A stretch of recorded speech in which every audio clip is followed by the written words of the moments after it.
Portugal tem uma das melhores gerações de futebol, com figuras como João Neves, Bruno Fernandes, Rafael Leão. No gol eles têm Diogo Costa e muitos outros talentos. Mesmo com tantos talentos, eles nunca parecem ser verdadeiramente os protagonistas dos torneios. Hoje a gente vai abordar um pouco essa questão, tentar explicar ela e também trazer possível solução, né? E eu acredito que essa solução tá muito em um treinador português, no caso, José Mourinho. Eu vou te explicar hoje como o José Mourinho pode resolver boa parte dos problemas e transformar essa geração em uma geração vencedora. Pra quem caiu aqui de paraquedas e não me conhece, eu sou o Corvo, apresentador desse canal. Seja muito bem-vindo ao Plano Blues. Cara, e assim, cara, a geração de Portugal, ela é muito boa mesmo, cara. O que eu acredito que acontece com ela é que falta alguém pra dar um caminho pra essa geração. Eu acho que a escolha de Roberto Martínez é uma escolha bem questionável, eu particularmente não gostei muito. Eu acho que a escolha de treinadores de Portugal é muito questionável, porque tem muito treinador português bom. Essa é a parte mais engraçada, porque, por exemplo, o ex-treinador do Porto, Sérgio Conceição, é um treinador excelente, é um treinador que tem altos padrões, que consegue jogar bem o mata-mata. Eles escolhem outro tipo de treinador pra treinar, às vezes até um treinador de outro país, o que não faz sentido, porque a geração de Portugal não faltam bons treinadores, cara. E principalmente, quando eles têm como escolha de treinador o Special One, né? O Mourinho. Então, pra mim, não faz muito sentido o que eles vêm fazendo. E aí, quando você olha pra uma geração que tem um dos melhores goleiros modernos de todos os tempos, né? Diogo Costa, ele é completo, ele sabe fazer tudo. Ele sabe jogar com os pés, ele sabe sair fora do box, né? Então ele não fica preso à área, ele consegue jogar com uma atuação bem mais alta. Ele consegue ser um excelente passador também, né? A longa distância. E ainda consegue conciliar tudo isso com fazer boas defesas ainda. Ele defende muito bem. Então, cara, tem um goleiro maravilhoso aqui. E na reserva dele também não tem opções ruins, tá ligado? São boas opções, opções sólidas. Na zaga tá cheio de zagueiro talentoso, jovem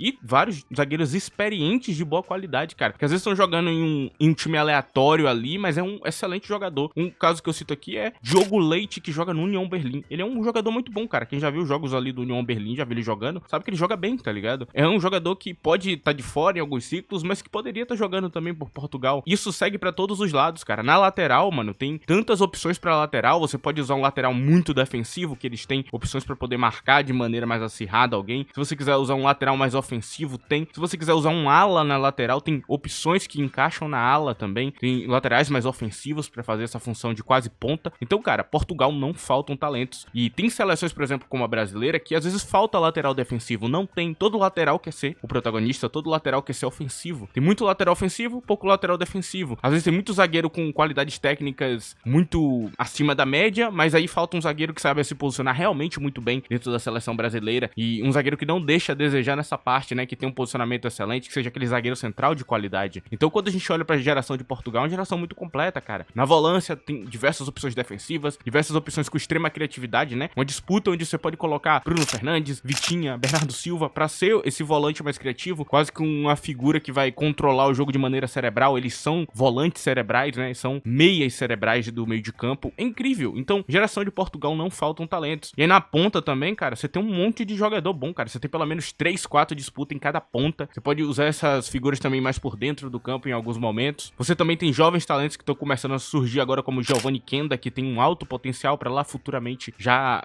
ser alguma coisa muito grande ali dentro de Portugal. E, cara, a geração não falta. A grande fraqueza de Portugal, e aqui eu falo dela, é a camisa 9, o centroavante. Cara, sinceramente, eu gosto muito de Cristiano Ronaldo, todo mundo que tá aqui sabe que eu sou fã dele, mas não dá, mano. Ele tem 38 anos, ele já não é mais o mesmo jogador. Já tem alguns torneios já que ele vem abaixo, desde a Copa do Mundo, eu já não acho ele lá aquele jogador todo. E eu acho que tá na hora dele aposentar, né, de Portugal. Eu acho que já não é mais a hora dele. Ele ainda pode ajudar, inclusive, mas eu acho que você tem que começar já a pensar em outras figuras. Ele pode ainda estar na convocação, por exemplo, mas ele não pode mais ser o 22 principal. Ele tem que ser uma opção pra vir do banco, ele tem que ser uma opção pra ajudar a galera ali nos treinos, a instruir essa galera jovem, porque tem jovens ali que estão surgindo que precisam desse espaço. Enquanto o Cristiano Ronaldo for essa figura que tem que ser priorizada, não vai valer a pena. Eu acho que o time tem que se tornar mais coletivo, né? Se tornar um todo, já que não vai ter essa figura, esse craque que antes tinha pra contar, que hoje já não é mais o mesmo. Cristiano Ronaldo mudou completamente, cara. Ele tá em fim de carreira. Provavelmente deve ter mais 2 anos de futebol, ele deve se aposentar ali na casa dos 40. E é isso, rapaziada. A gente tá vendo o fim da carreira dele. Não fiquem tristes, ele entregou mais do que o que ele deveria. E a galera tem que começar a aceitar esse fato. Então a camisa 9 tem 2 disputantes reais aqui, que é Gonçalo Ramos e Fábio Silva. São as 2 disputas. É claro que Gonçalo Ramos está etapas muito à frente. É um jogador bem mais seguro nessa parte. A grande figura que eles têm pra camisa 9. É um problema semelhante que a seleção brasileira tem. Hoje a gente não tem um camisa 9 realmente pra poder contar, né? Um cara que você olha e fala, não, esse aqui é o nosso camisa 9. Como, por exemplo, o Lukaku foi uma época pra Bélgica, ele era o camisa 9 dos caras. Como por exemplo, hoje, Mbappé é o homem-gol dos caras lá. Ele pode não ser aquele 9 que você, tipo, que você valoriza tanto porque ele é um 9 que é mais criativo, né? Que ele não vai centralizar de maneira extrema, ele não é aquela figura central pra tá batendo com o marcador, mas ele é um camisa 9 ainda. Ele é um tipo de 9 um pouco diferente, mas ele ainda é um camisa 9 pra ser o homem-gol e pra concentrar os gols ali. Várias seleções têm esse cara. Você olha pra Inglaterra com Harry Kane e várias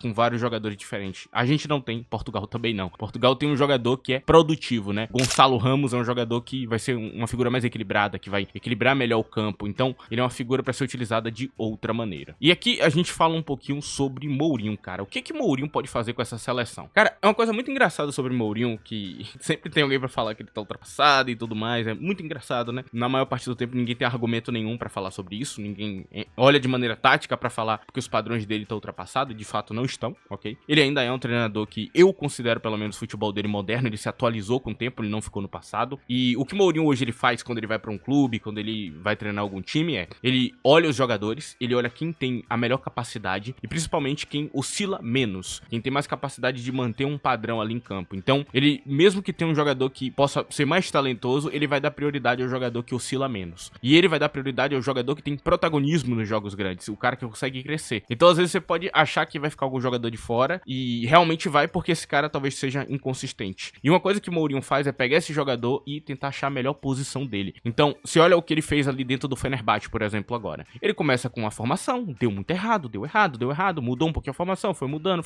Agora a formação tá com a linha de 3 ali, um 3-4-1-2 ou 3-4-3. Ele utiliza agora essa formação desse jeito, porque ele percebeu que há um certo protagonismo nas suas figuras de camisa 9, né, em Dzeko e En-Nesyri, e ele preferiu dar esse protagonismo aos dois ali, porque ambos conseguiam buscar o jogo melhor. E a gente vê claramente um Dzeko que tá em fim de carreira, que também não tá no melhor momento do mundo, e um time que depende um pouco dessas figuras. Então ele arrumou um jeito de fazer o Fenerbahçe render mais. Pode ser que não tenha terminado ainda com o título, mas ele tá no meio do processo de construir algo maior. E é claro que ele ainda deve estar atrás de peças e tudo mais pra fazer acontecer. Mas o Mourinho é um cara que consegue moldar a formação. A ideia dele é os jogadores que ele tem. Ele não é refém de nada. Tem uma coisa que eu já falei que é um padrão dele. Ele gosta de um camisa 9 que saiba cabecear e que saiba lidar com marcadores. Gonçalo Ramos consegue fazer essa função, né? Não é nem o Cristiano Ronaldo, mas eu acho que essa função ele consegue cumprir muito bem. Então a gente já tem aqui um esqueleto montado. Agora eu vou mostrar pra vocês o elenco montado, cara. E eu vou mostrar pra vocês também alguns detalhes importantes do que ele pode fazer com esse elenco. Enfim, antes de eu mostrar o elenco, eu vou pedir pra você que não esqueça de deixar o like nesse vídeo, é muito importante. Se possível, use a opção de hype aí que tem na aba de comentários se tiver um smartphone, que vai chegar em mais pessoas. E também, se você quiser ter um contato maior comigo, me siga no Twitter,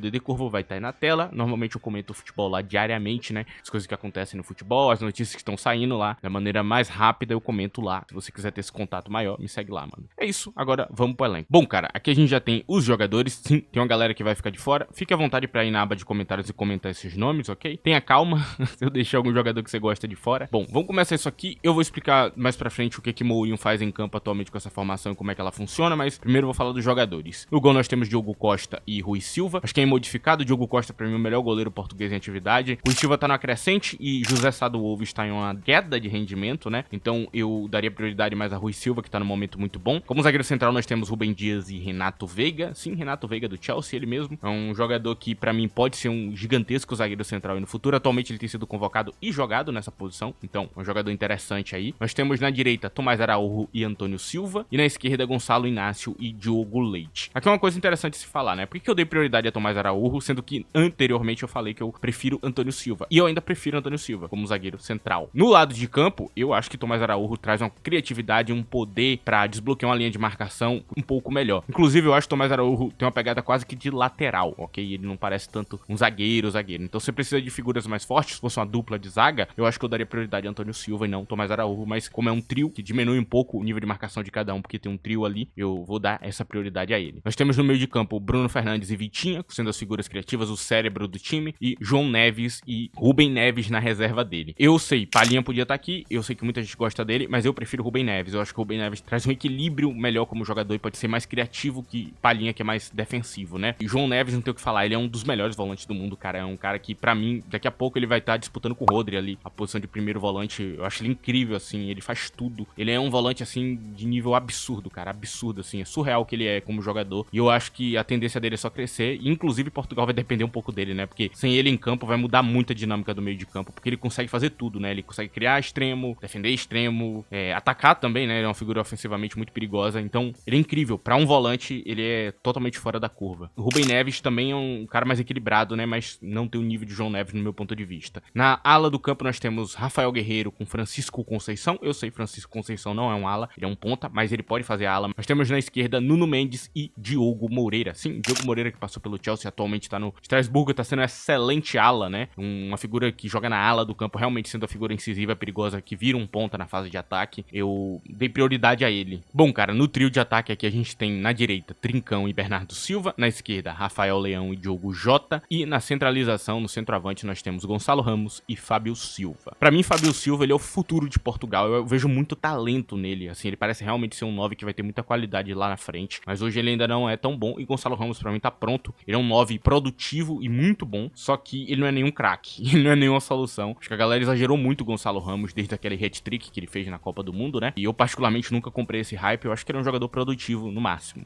É isso. Trincão tá num momento absurdo, não tenho nem o que falar, não tem ninguém que chegue perto do que ele faz ali. Eu acho que inclusive daqui a pouco ele sai do Sporting, daqui a pouco, cara. Ele pra mim é o segundo melhor jogador do Sporting. Pra mim é ele e Gyökeres, né? São as duas figuras de perigo. Rafael Leão teria alguma dificuldade pra jogar como atacante, jogando um pouquinho mais por dentro, mas com instruções de Mourinho ele vai jogar um pouquinho melhor. E basicamente é isso, cara. Tem muitas outras figuras que eu poderia escolher, já falei, geração de Portugal é muito rica de jogadores. E aqui vai as explicações. Como é que funciona essa formação, cara? Basicamente essas 7 figuras que vocês estão vendo, né, do meio de campo pra trás, são figuras que trabalham no jogo criativo e defensivo do time. Algumas delas se juntam à linha de ataque. Normalmente os dois alas se juntam à linha de ataque, o segundo volante. É basicamente isso, pode virar uma espécie de meio atacante. A gente vê ali nos jogos onde Amrabat se juntando ali como uma figura de defensiva aqui, segurando a primeira volância ali, sendo mais uma figura de segurança, e às vezes Fred, às vezes Timansky e outros jogadores se juntando à linha de ataque. Esses alas viram pontas em alguns momentos e esses atacantes atacam por dentro. Isso aqui não é bem um camisa 10, né? Eu já citei aqui em outros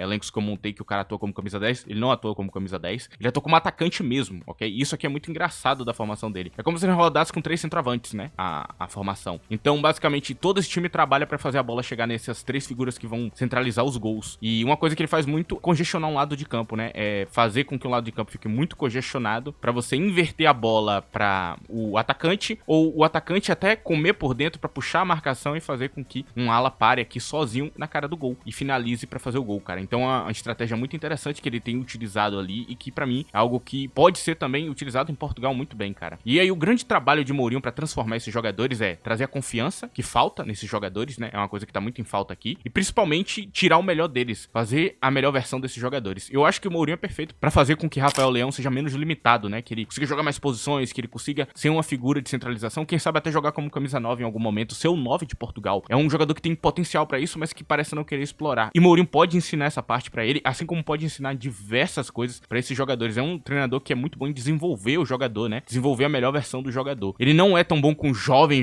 aquele jovem cru ali, mas ele é bom com jogadores que já estão prontos, que precisam de instrução. Então o que ele pode trazer pra Portugal, que outros treinadores não podem trazer, é muitas formações, muita variação tática, um mata-mata bem pensado, bem feito, que pode fazer Portugal ganhar, e também essa instrução a mais pra fazer com que o jogador se torne a sua melhor versão, né? É uma das habilidades que Mourinho, pra mim, ele tem, né? Ele transforma o jogador, ele lapida esse diamante. Então, pra mim, esse elenco, com essa formação e com essa nova identidade com o Mourinho, pra mim, ele poderia ser um elenco, com certeza, campeão do mundo, cara. Não tenho dúvidas disso. Se as coisas encaixarem, Portugal com certeza vai voar muito, muito alto mesmo. Eu acho que tá na hora de Portugal chamar o cara, velho. É isso. Porque se continuar trazendo o treinador bucha, aproveitando mal a geração, eles não vão ganhar. E o mais engraçado é imaginar que Portugal pode acabar ganhando um título grande assim, sem Cristiano Ronaldo. Eu acho possível, cara. Eu acho essa geração toda maravilhosa. Quando você tem um elenco inteiro que tem muita qualidade, mas você não tem um craque, você ainda tem chance de ganhar, porque tem qualidade em todo mundo ali. Todo mundo tem uma certa qualidade pra poder entregar, entendeu? Então, pra mim, totalmente possível, né, que Portugal consiga ser campeão de alguma coisa muito grande aí, quem sabe de uma Eurocopa e tudo mais, com Mourinho sobre o comando. Basicamente é isso, cara. Esse é o vídeo de hoje. Eu queria passar essa perspectiva aqui pra vocês, basicamente. Até porque eu vi os jogos ali de Portugal, onde eles estavam passando dificuldade pra Dinamarca. Eu fiquei meio...